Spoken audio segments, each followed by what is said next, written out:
ትውልድ ይዘጋጅ በአንድ በኩል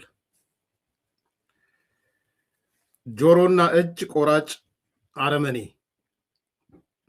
በሌላ በኩል ያከበርነው ያመሰገንነው ጀነራል ሜጀር ጀነራል ተሾመ ገመቹ ጀነራል ተሾመ ገመቹን የተወሰነ እንስማውና ከዛ ጋር የተያያዙት ነገሮች እናነሳለን። የባህር በር ስናነሳ በጣም ቬሪፋይድ የሚደረግ ብዙ ሪሰርች እና ምስክር የማንፈልግለት ፀሐይ የመታው እውነት እንደሆነ ማወቅና መገንዘብ ይኖርብናል። ይሄ ማለት ምን ማለት ነው? ኢትዮጵያችን እንደ ሀገር ስትፈጠር ከዚህ ውሃ ጋር ነበረች። ከውሃው ጋር ነው የኖርነው፣ ከባህር በር ጋር ነው የኖርነው የሚለው ነገር እዚህ መድረክ ላይ አይደለም፣ በዓለም መድረክ እንደ ጀስቲፊኬሽን አቅርበን የምናሸንፍበት ቁልፍ ጉዳይ ስለሆነ ሁሉም ኢትዮጵያዊ ይሄን መድረክ የሚሳተፈውም ተሳታፊ ሁሉ ይሄን እውነት መቀበልና እንደገና ኢንተርናላይዝ ማድረግ ይጠበቅበታል። ምክንያቱም ዋናው መነሻችን በዓለም መድረክም ስንቀርብ ይሄ ነው። ታሪካዊ ትስስር አለን የሚባል ነገር ይሄ ነው። ይሄ እውነት እውነታችን ነው። ይሄ እውነት ሐቃችን ነው። ይሄ እውነት ልንነጠቅ የሚገባ እውነት አይደለም የሚለውን ሁሉም ሰው መያዝ አለበት። የመጀመሪያው ፖይንት ይሄ ነው። ሁለተኛው ነገር ደግሞ ከባህር እንዴት ተነጠልን? ታዲያ አብረን ከነበርን እንዴት ተነጠልን የሚለውን ጉዳይ ይሄ ትውልድ የኢትዮጵያ ሕዝብ ዜጎቻችን ሁሉ ማወቅ መቻል አለባቸው። የተነጠልነው በታሪካዊ ጠላቶቻችን ሴራና ደባ ምክንያት እንደሆነ በደንብ መረዳት አለብን። ታሪካዊ ጠላታችን እንዴት አድርገው ነው ይሄን እንድንነጠቅ ያደረጉት? የተለያዩ ጉዳዮችን ተጠቅመዋል።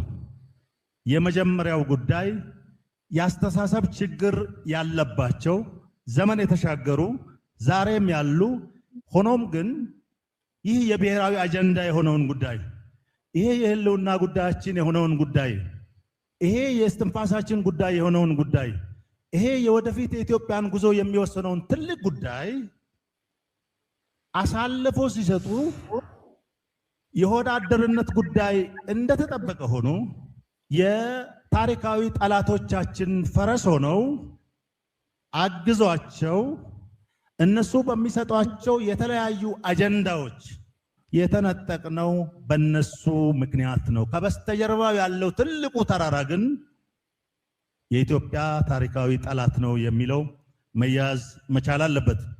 አንድ ላይ እንዳንቆም መቼም አንድ ላይ እንዳንቆም መቼም በጋራ እንዳንቆም መቼም ስለዚህ ጉዳይ አጀንዳ እንዳናደርግ አድርገዋል። ይሄ መታወቅ መቻል አለበት። ሁለቱ ነጥብ በጣም ቁልፍ ነው። ታሪካዊ ጠላት ባለቤቱ ነው። ማሳለጫው የሀገር ውስጥ ኢትዮጵያዊ ባንዳዎች ናቸው። ወጣቱ በደንብ ገብቶት ራሱን መጠበቅ መቻል አለበት። የኔ ኮር መልእክት እዚህ ጋር ነው። የባህር በር በእነዚህና በእነዚህ ጉዳዮች አተን ከቆየን ምንድነው ያደረሰብን ጉዳት፣ ምንድነው ያደረሰብን ጣጣ የሚለው ነገር አንደኛ ተጋላጭነታችንን በጣም አሰፋው። እዛው እንድትቀጭጭ ፈቀቅ እንዳትል እርስ በርሳችን እንድናከስ የጣለብን ጠባሳ አሁንም ድረስ ከባድ ነው። ዳግም ሌላ ጠባሳ ጥሎብን ትውልድ እንዳይጠፋ ዛሬ ያለው ትውልድ አሁን ላለው ትውልድ መልእክት ሰጥቶ ይሄን ስንቅ አስታጥቆ ሪጌይን ማድረግ አለብን የሚባለውም በዚህ ምክንያት ነው። አራተኛው የባህር በር ለኢትዮጵያችን ታዲያ ምንዋ ነው? አሁን እንመልስ፣ እናገኘው፣ ሪጌይን እናድርግ ስንል ምናችን ነው? የመጀመሪያው ነገር ይሄ ጉዳይ የኢትዮጵያ ብሔራዊ አጀንዳ ጉዳይ ነውና ማንም ከዚህ ጋር እየለጣጠፈ ሊያደናግረን ቢሞክር ወግድልኝ ይሄ የብሔራዊ አጀንዳ እንጂ ከነዚህና ከነዚህ ጉዳዮች ጋር የሚገናኝ አይደለም ብለን ልንሟገትና እርስ በራሳችን በዚህ ጉዳይ ልንተናነጽ ይገባል። ብሔራዊ ጥቅም የሚባሉት ነገሮች ብዙ ዝርዝር ውስጥ ባልገባም በተለያዩ ስኮላሮች እንደተነሱት አንዳንዱ 6ም አንዳንዱ 7ም አንዳንዱ 9ም ብለውታል። ከነዚህ ከብሔራዊ ጥቅሞች መካከል የባህር በራችን ጉዳይ የህልውና ጥቅም ጉዳይ ነው። የህልውና ጥቅም የሚባለው ነው። ምን ማለት ናት የህልውና ጥቅም ማለት? የኢትዮጵያ የህልውና ጥቅም ነው ብለን ስንል ከብሔራዊ ጥቅሞቹ መካከል የኢትዮጵያ ህልውና ጥቅም ነው ብለን የምንለው እውነት ነው ሲባል ኢትዮጵያኖች ለእውነት ብዙ የራቁ ስላልሆኑ እውነትን ይረዳሉ። የባህር በራችን ጉዳይ የህልውና ጉዳይ ነው ስንል እውነት ነው። ህልውና ነው ሲባል ብሔራዊ አጀንዳ ነው፣ ሰርቫይቫል ነው ስንል ቤታችን ነው የሚገባው። የአርሶ አደሩ ቤት ይገባል፣ የነጋዴው ቤት ይገባል፣ የወጣቱ ቤት ይገባል፣ የተማሪ ቤት ይገባል። ሁሉም ጋር ነው የሚገባውና ብሔራዊ አጀንዳ ነው የሚለውን በደንብ መያዝ አለብን። አሁን ያለብንን ተግዳሮት አሁን ያለው ትውልድ ተሸክሞት ካላለፈ ለማንም የምንሰጠው ዕዳ ስላልሆነ ተሸክመ ነው የሚመጣው ትውልድ አሁን እኛ የተሸከምነውን መልሶ እንዳይሸከም ማድረግ መቻል አለብን። እውነት ነውና ጨከን ብለን ሰብሰብ ብለን ብሔራዊ አጀንዳ ነው ብለን እንሻገረዋለን ብለን እናገኘዋለን ብለን ነገ ቀን ይወጣልናል ብለን ይለወጣል ይሄ ጉዳይ ብለን በተለይ ዓለም ከኛ ጋር ቆሟል የሚለውን ሰንቀን ይሄን ነገር እጃችን ላይ ማስገባት አለብን።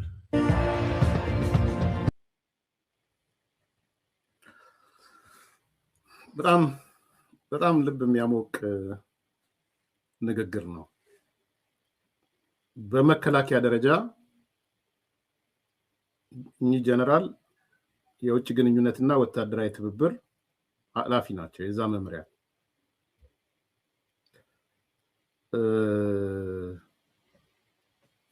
በሆነች ደቂቃዋን አልያዝኳትም።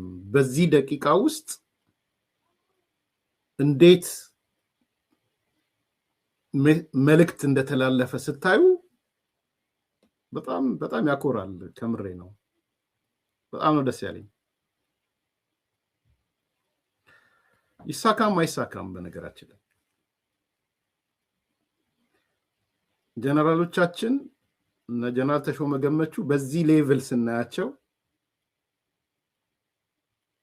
ሌሎች ደግሞ ውዳቂዎች አሉ። ውዳቂዎቹን ደግሞ እናያቸዋለን። የዓለም ውዳቂ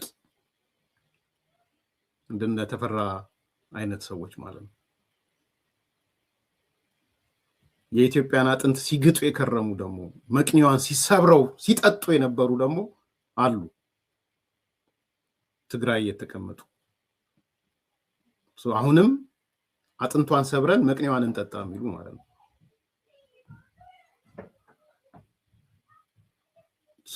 ልታወዳድሩት ይችላል። ሁሉም ጀነራል ትግራይ ያሉት እንደዛ ናቸው እያልኩ አይደለም። በግላጭ ባርነት ወይስ ነፃነት እያሉ የሚሰብኩ ማለት ነው።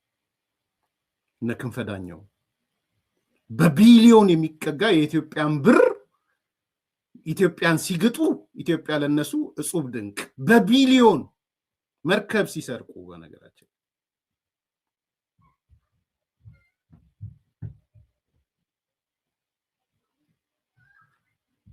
መርከብ ሰርቆ የሚኖር የነበረ ጀነራል ዛሬ ሌላ ነው የሚያወራው።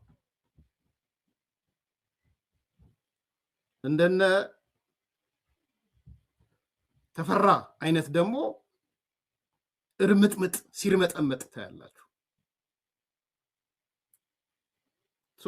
አይን አይታችሁ በዚች 5 ደቂቃ ውስጥ 5-6 ደቂቃ ውስጥ በአማካይ ቁርጥ ያለ ሴንትራል ሜሴጆች ብዙ ፖለቲከኞች የማያደርጉትን፣ በነገራችን ያን የተመለከትኩትን ብዙ ፖለቲከኞች የማይችሉትን አንድ ይሄ 2 3 4 5 አንደኛ ታሪካዊ እውነት አለን። ብዙ ሪሰርች አታድርጉ፣ ብዙ ምስክርነት አትጠይቁ። ፀሐይ የሞቀው እውነት አለን፣ ታሪካዊ እውነት አለን።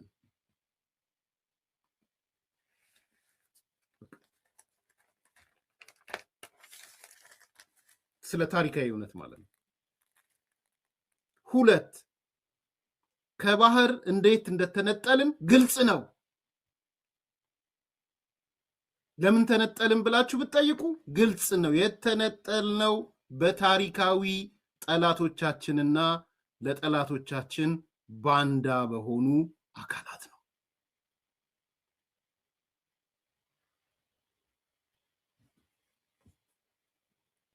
ይህ አይገባቸውም የሌባ አይነ ደረቆች እነ ክንፈ ዳኘው። ይህ አይገባውም የፖለቲካ ድሃው ተፈራ የሚባል ሰው፣ ተፈራ ማሞ።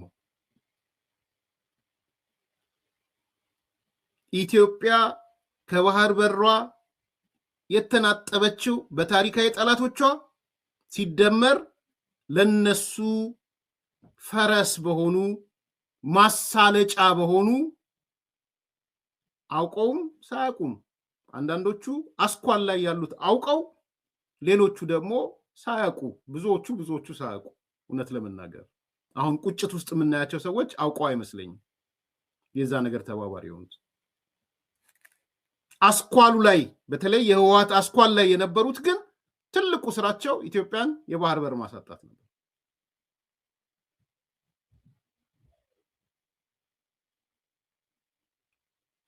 መቼም አጀንዳ እንዳይሆን የትምክተኞች አስተሳሰብ፣ የኋላ ቀሮች አስተሳሰብ ወደ ቀድሞ ስርዓት ሊመልሱን፣ ወደ ጦርነት ሊከቱን፣ የፓርቲ አባል ከሆናችሁ ደግሞ በፓርቲ መቀጠልና አለመቀጠል፣ የኢህአዴግ አባል ለመሆንና ላለመሆን መሰረታዊ ጥያቄ ይሄ ነው። አጀንዳ እንዳይሆን ማለት ነው። ዛሬ ጀነራሎቹ ወጣቶችን ሰብስበው ነው አጀንዳ እያደረጉት ያሉት።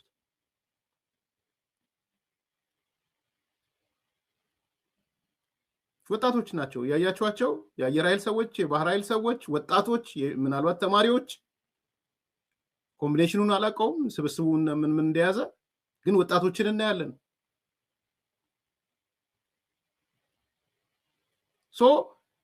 አጀንዳ እያደረጉት ነው። ወደ ትውልዱ አጀንዳ ሆኖ እንዲገባ እየተደረገ ነው። ይህ ትልቅ ፓራዳይም ሽፍት ነው በኢትዮጵያ ፖለቲካ ውስጥ። ባይዘዌ ትልቅ ስር ነቀል ለውጥ ነው ይሄ።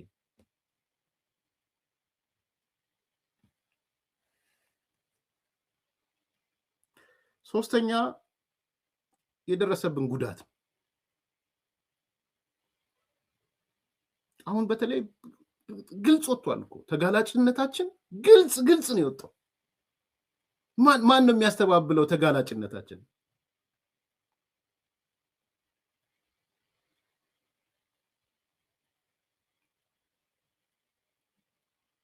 የባህር በር ታላቁ ህዳሴ ግድብ ተገነባ ተብሎ ነው ኢትዮጵያን ለመዝጋት ታሪካዊ ጠላቶች እየተሯሯጡ ያሉት፣ ለመዝጋት ኢትዮጵያ። ስለዚህ ግልጽና ተጨባጭ አደጋ አለ። ክሊር ኤንድ ፕሬዘንት ዴንጀር አለ። ሶስተኛ ያስቀመጠው ነገር እሱን ነው ጀነራል። አራተኛ መልሶ የማግኘት ጉዳይ ነው። ይሄ መልሶ የማግኘት አጀንዳ የብሔራዊ አጀንዳ ነው። ከብሔራዊ ጥቅም አንጻር ነው። የህልውና ጥቅም ነው። በደንብ ነው ዲፋይን ያደረገው። የሆነ ነገር እያመጣህ አትሰንቅር እያለህ ነው። በትና ኢፍ አታምጣ እያለ ነው ጀነራል። እውነቱን ነው። ይሁን እንጂ እያልክ አታምጣ እያለህ ነው። የውስጥ ችግር የምናምን ችግር እያልክ ሰበብ አትምዘዝ ነው እያለ ያለ። የውስጥ ችግር የተፈጠረው ቢኮዝ ኦፍ በታሪካዊ ጠላቶች ነው፣ ሌላ አይደለም። መረዳት አለባችሁ። የውስጥ ችግሩ በዋናነት እየተሽከረከረ ያለው የታሪካዊ ጠላቶቻችን አጀንዳ ስለሆነ እንድ ባጭር ጊዜም አይጠፋም።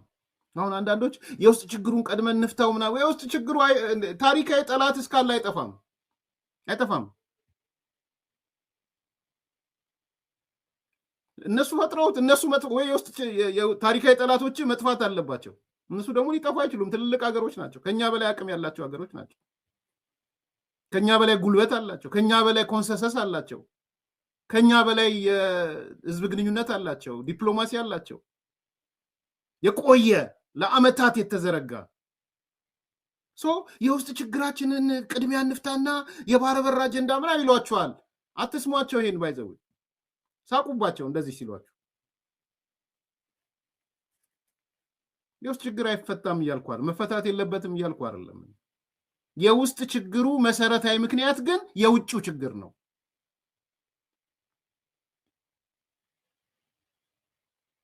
ስለዚህ የባህር በርን መልሶ የማግኘት ጉዳይ ስናደርግ የብሔራዊ አጀንዳ ነው፣ የብሔራዊ ጥቅም ጉዳይ ነው። ይህ አራተኛው ነው። አምስተኛ ተስፋ ነው ያነሳው ጀነራሉ። አሁን ዓለም እየተረዳን እየተገነዘበን ሄደዋል የሚለው እውነት ነው። ብዙ ቁጥሩ ቀላል ያልሆኑ ሀገሮች የኢትዮጵያን የባህር በር መብት ባለቤትነትም ይሁን አክሰስ ቱ ዘ ሲም ይሁን እያነሱ ነው ያሉት። አሜሪካንን ጨምሮ ውስጥ ለውስጥ ባለፈው አንስቼላችኋለሁ፣ ዶክመንቱንም አሳይቻችኋለሁ። የአሜሪካው ጀነራል እነ ጻድቃንን ሲያናገር እነ ኤምባሲ በሰላማዊ መንገድ ኢትዮጵያ የባህር በር አክሰስ የምታደርግበትን ነገር እንደግፋለን ያለው ኦፊሻሊ ባይናገሩ፣ ግን ሩቢዮ ጠረጴዛ ላይ የቀረበው ነገር እሱ ነው። አሁን አይቲ ቢያንስ አሁን እየገባች ያለ ይመስላል። የቀጠናው አንከር ናት ያሏት ኢትዮጵያ ስትዘጋ የተፈጠረው ችግር እየታያቸው ነው። ፈረንሳዮቹ ዝም ብለው አይደለም የባህር ኃይል የሚያሰለጥኑልን፣ ሩሲያዎቹ ዝም ብለው አይደለም።